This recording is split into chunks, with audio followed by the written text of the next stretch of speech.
And welcome to Batman Arkham Asylum. It is just me, Eduardo, and Ian here. I'm here too. Yeah. Yeah, okay. Bryan is not joining us for doing Batman because, in his own words, he thinks he doesn't know enough about Batman. I guess not. Yeah, so we're doing Batman Arkham Asylum.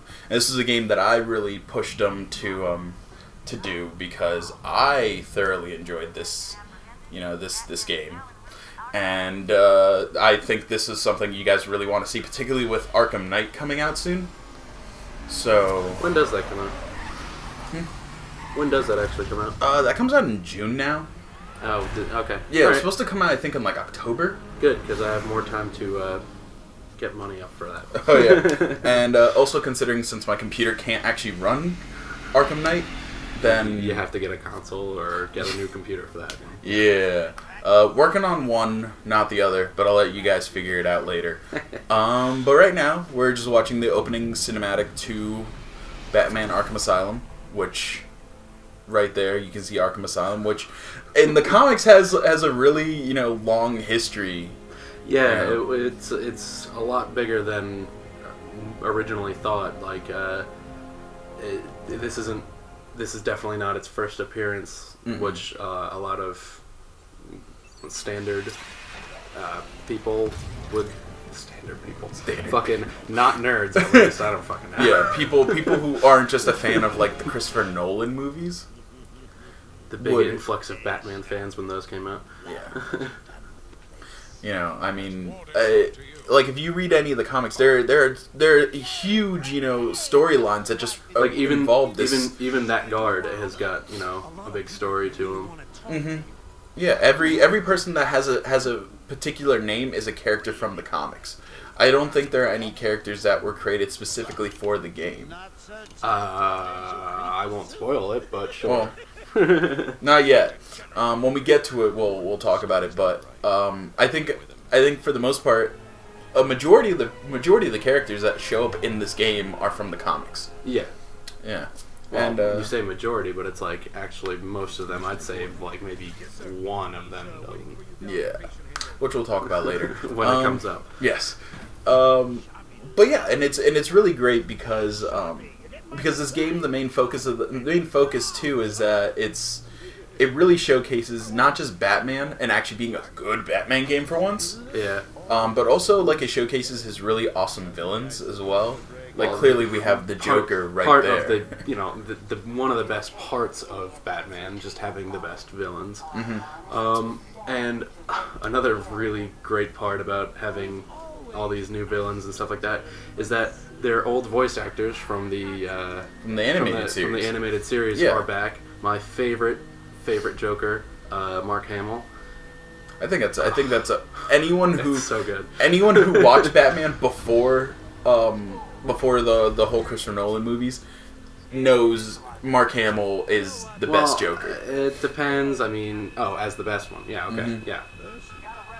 Yeah, I mean, like, Heath Ledger did a great job, but honestly, Mark Hamill is still my favorite portrayal of the Joker. I think he impersonates the, he has the right attitude, he has the right everything to display what the Joker actually is, and he doesn't actually ever play him on screen. No, but yet still gets everything so right. Exactly. Like there's this one part later on when it happens, I'll point it out, where the Joker's speaking to his because I'm assuming if you've watched this, you kind of know generally what's gonna happen because it's the Joker and it's boring if Batman wins. So clearly the Joker escapes and all sorts of craziness happens. Spoilers already. Jeez. Look, this next 2 minutes. I don't know. Might as well not watch this. He just gave it away. I gave away everything. Yeah. Turn it off. Unsubscribed. But it's great because he's speaking to his henchman, and he mentions something along the lines of, "You better get Batman, or else I'll shoot you." Well, I might just shoot you anyway. Yeah. Along the lines of that, but also with his typical Joker charm, and it completely embodies the character that I feel like is missing in other portrayals that Mark Hamill hasn't done. It's like he's not only like putting off the jokes and stuff like that, like he was in the when was Adam West Batman in the 60s? Yeah, it was like 60s. Yeah, it's not like just the jokey clown like he was in those, but he's also like the psychotic, also psychopath that he was in The Dark Knight. Oh yeah. It's both. It's a mix of both. Where The Dark Knight, he had his like every once in a while little jokes and stuff like that, but it's like not. It's you can't ever say like, is he really that serious? Like, because he always is. Yeah. A certain serious to him. Mm-hmm. Like, yeah, it's really fun to see that whole, like, even the Joker isn't sure of if he's serious or not. Yeah, he's so broken. It's awesome. And like there's and there are comic lines that specifically involve the Joker, like the Killing Joke, which is one of the more famous ones. There was one, I don't know if it's in the Killing Joke. That's one I personally haven't read. I've read several other Batman story arcs, like the Long Halloween, the actual Arkham Asylum one. Yeah, there was a which is written like it's a horror book, which is freaking awesome. Yeah. And it's totally, even the art style is absolutely fantastic. Yeah. And I've read The Dark Knight Returns and the Dark Knight Strikes Again, which by the way, Dark Knight Strikes Back. Yeah, almost said it. Which I totally feel like they should have called it that for the third Dark Knight movie. It totally should have been like The Dark Knight Strikes Again. It should have been. The Dark Knight Returns. I was expecting it, but I guess Return of the Dark Knight. Yeah. After the Joker strikes back. Also, I know you guys keep seeing me like zoom in on things. It always astounds me the amount of detail they got into these character models. Like every little thing that because they work directly with DC Comics to produce this game. Oh, yeah. WB, which owns DC Comics, worked hand in hand with Rocksteady to create this game. They had I think Jim Lee is the one who wrote the story, which is we probably just missed it. It was probably on the opening credit there. Yeah, probably. I think he wrote the game, or he was a part of the art design. All I know is that he did a lot of the comics for DC Comics. Yeah. Me being more of a Green Lantern fan, I know more about Jeff Johns than I do about everyone else. But I know people still have debates whether or not Grant Morrison had the best run or not. But that's beside the point. That's not the Green Lantern game. No, it's not. not. I don't think that will. No, it's the same. It was funny. While I was editing these episodes, I kept thinking about this, about why they haven't made a Green Lantern game yet. And I feel like it's the same reason why there hasn't been a good Superman game.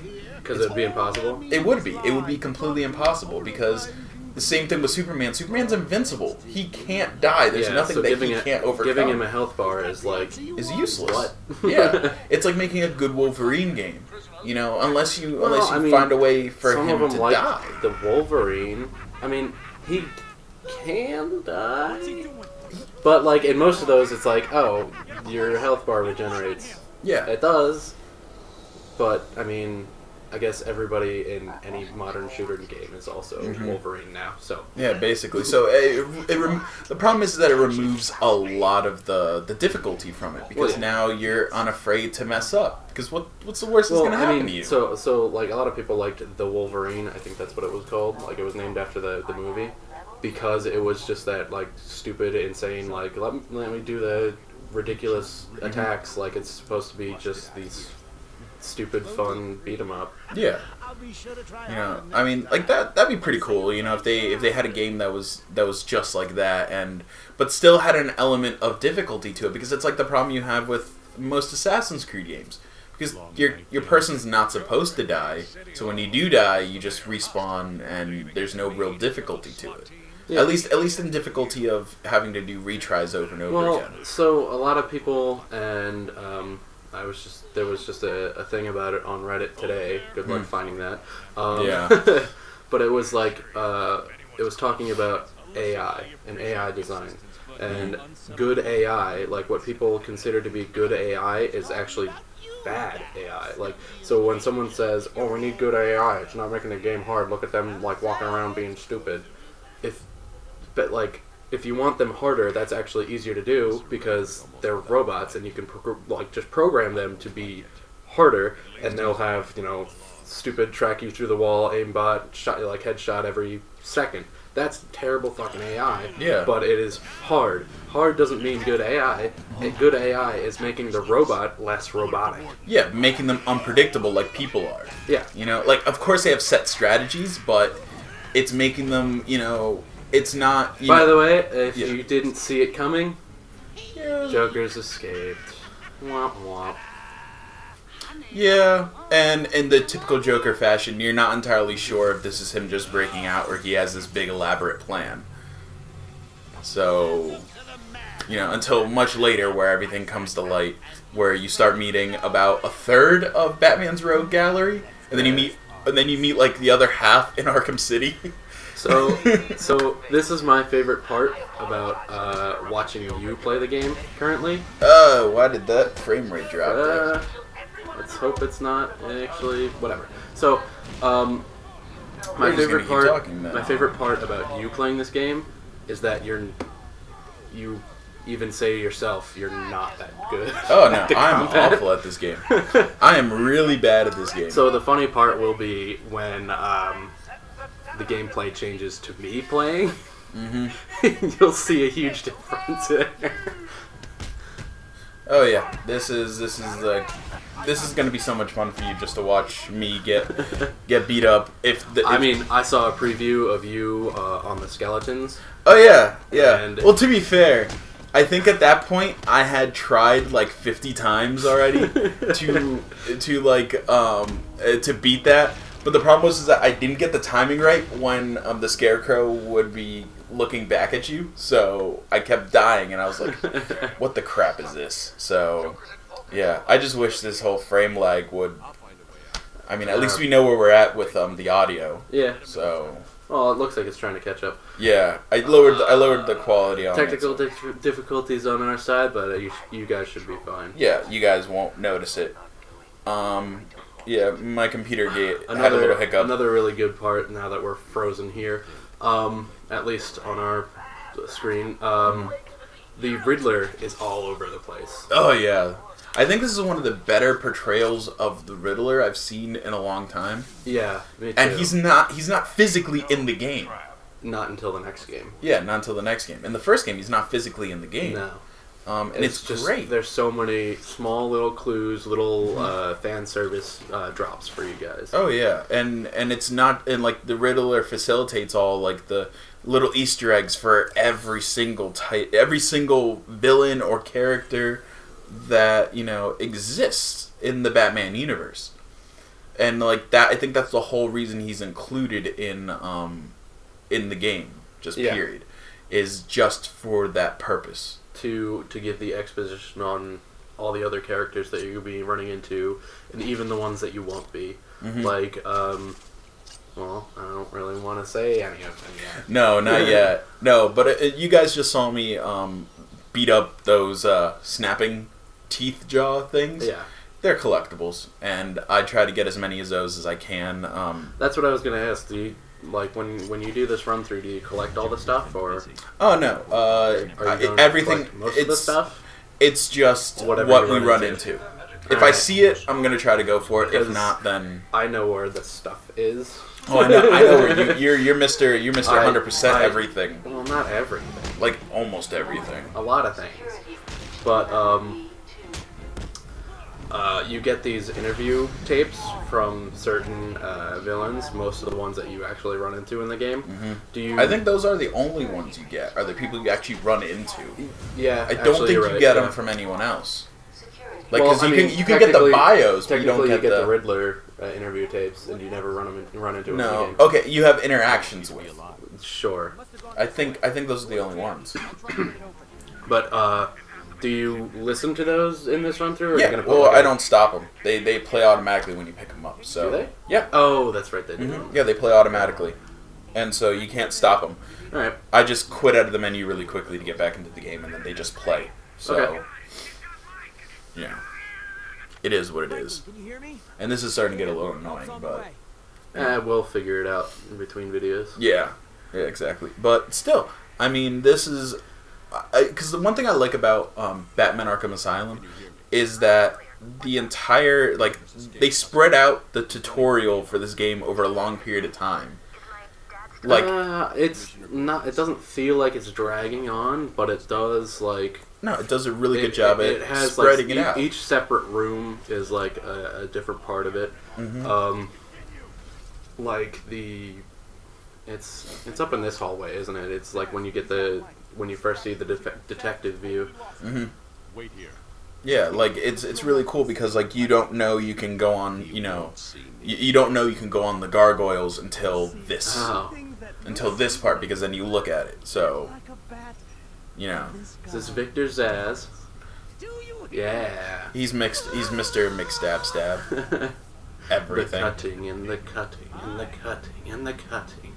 Yeah, he's one of and this is a good point that they show. They have portrayals of villains who aren't big in just the well-known Joker and Riddler and Penguin. Mm-hmm. Yeah, they show much lesser known villains, and it's really cool for that because then now there's space for everyone to show up. Yeah, and since you are picking up these bios from everybody else, you have that ability to go in and read about them.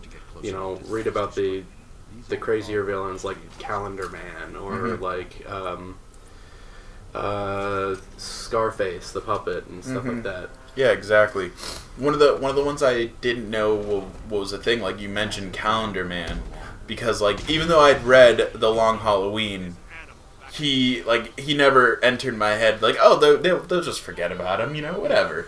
And then because what is it? Because he only commits crimes on holidays. Yeah, is what it is. It's all themed around a certain holiday. Yeah, exactly. Even the most obscure ones, like Flag Day or fucking Arbor Day. Exactly. Which I think is really cool is if you play the second game, you can actually run into him in his cell, depending on the time of the year, or you can just adjust your time settings on whatever console or computer. Yeah. And he'll give you a different response depending on what time of the year it is. And he'll give you a little story, maybe a rhyme about a crime that he did on Thanksgiving or on Christmas, or hope you're having a happy new year, whatever. He'll mention what date it is and give you a little quip about it. Oh yeah. It's awesome. I spent my first year with that game going on specific days to just hear him. Yeah. And the best part is too, on the wall next to him, they have a big year calendar where they'll circle all the dates where he'll say anything. Mm-hmm. Yeah. And this goes back to what I was saying, the amount of detail they threw into this game. Oh yeah. Because you also have to remember that even though now Rocksteady's known for Batman, before this game they made one game. They had no other games. They had one game, and it was an awful game. And then they decided to take a chance on it. Rocksteady had a game earlier that was also Batman. It was a Batman Beyond game. Was it? I have it. I think it's right over here. But well, I looked when I looked them up, it didn't show up. So it's okay. You can definitely see the structure for this kind of game in it, because it does play along with guards being afraid of you, and since it follows the movie, Since it follows the movie, it up on the end. Yeah. So. Yeah. Well, whatever. I'll get back to that on next episode, next one. So we'll see you next video then.